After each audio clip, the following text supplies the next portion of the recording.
wahiko myanya minji omutawuni ya Mbarara nka Ekiswahili, Kijungu hamwe na Makansing na bimwe habikubo hagati y'etawuni egi ekinuko nico kiri kukwakira ahabwa sewage eri kubaruka burkanya. Abebembezi bona baryaho bajura misho bategerize sitengo bajibajure bazamishara na za allowance icyo tubakakirebira nico kintu kibakubembo baza bakajya ngo yes baza gutereza site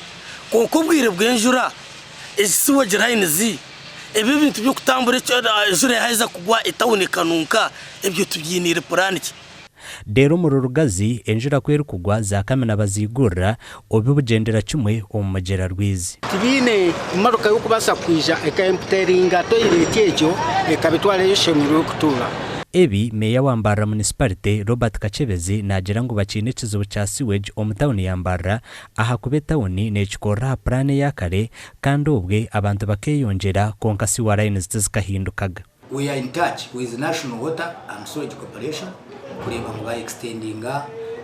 emyanya emwe ekibari yone bazakora. Of course kimwe ahamwe bakitandikire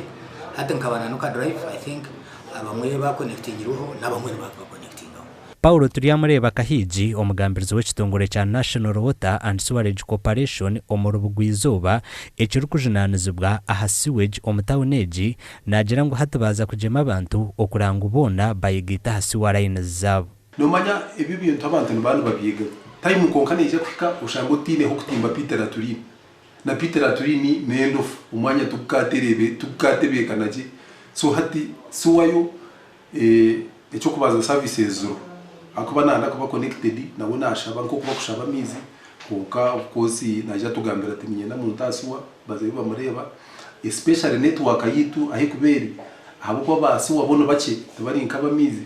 no basa kushanga hati nkoro bwizo bwera ubundi so tukashire konka terista ha concentration abantu yitu kuba bari bingi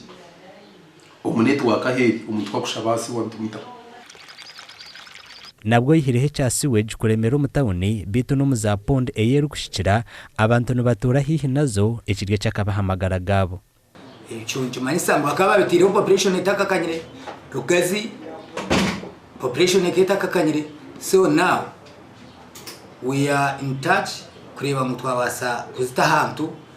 aheshanzire ari samoya then back treatinga nko kuba rikora muri Kambara beke bari no benda no kugira ngo bazi bafuneste and there bakwemba kora byona no kumakinga sure kureba ngo babaza batereza ekintu cye town kunuka anabwanyuma ya sewage kubaruka umbwire bw'injura nde Elias Rutugusa.